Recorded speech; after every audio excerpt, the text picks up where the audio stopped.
الانجاز، ليس للنتائج التي حققها ولكن للرباعيه اللي خسر بها في البرنابيو. رب ضاره نافعه يا المدريد. ترجع كره خطيره، جول جول جول جول جول جول.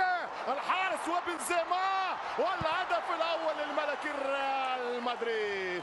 جاريث بيل بعد 392 دقيقة يسجل الويلزي أول أهدافه بعد الجفاف بعد الصيام. يسجل جاريث بيل 1-0 للملكي مدريد في 20 دقيقة فترة الصمود، في 20 دقيقة فترة الاسترخاء، في 20 دقيقة رجعت الحركة، رجعت معها البركة، رجعت البسمة والفرحة. زيدان يتقدم ويواصل الأرقام وكسر الأرقام، كسر 69 مباراة على التوالي. مدريد انجول، مدريد في الشبكة زايرها، مدريد زاير الشباك، زاير ثقيل على الخصوم وباقي الحراس.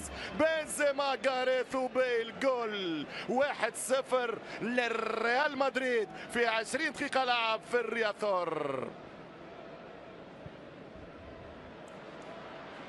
للملوك 48% الاستحواذ للكتالان. فرصة الثاني، يمشي مارسيلو مارسيلو مارسيلو مارسيلو مارسيلو يوزع كورة، والهدف الثاني، الهدف الثاني من كازيميرو. الريال هذا قناص، الريال ما يرحمش، هذا الريال ناويها غاويها بغيها شاهيها، يحب الدوري من اول اسبوع، يعطي الدروس ويوصل الرسائل الخفية بل المعلنة. انا لا اقوى فمن يضدني، انا لا اقوى من يعاندني. هل فيكم مبارز يا ليغا؟ هذه كرة الجول، هذه صورة الهدف، هو مارسيلو، هو مارسيلو مرة أخرى، لا السيس ولا أطراف مش تسلل. كازيميرو إن جول 2-0 للريال مدريد. 2-0 جمهور لاكورونيا عزيهم يقبلوا العزاء. النتيجة 2-0 في لحظة فرح يا مدريد. هنا تناقض الكرة بين غاضب وبين سعيد، بين كرة ضاعت من اللاعب أندوني غيرت شكل مباراة وخارطة طريق.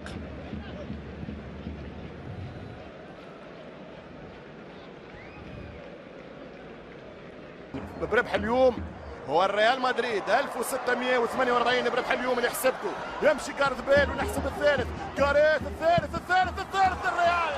الترسانو ديل ميرينجي ديل كازابلانكا لمحارب الصحراء عن طريق امبراطور الالمان توني كروس. الجول بثلاثة يا مدريد، بثلاثة يا الريال. رسميا بفارق الاهداف الريال يتصدر الليغا من اول 90 دقيقة يا الروبان.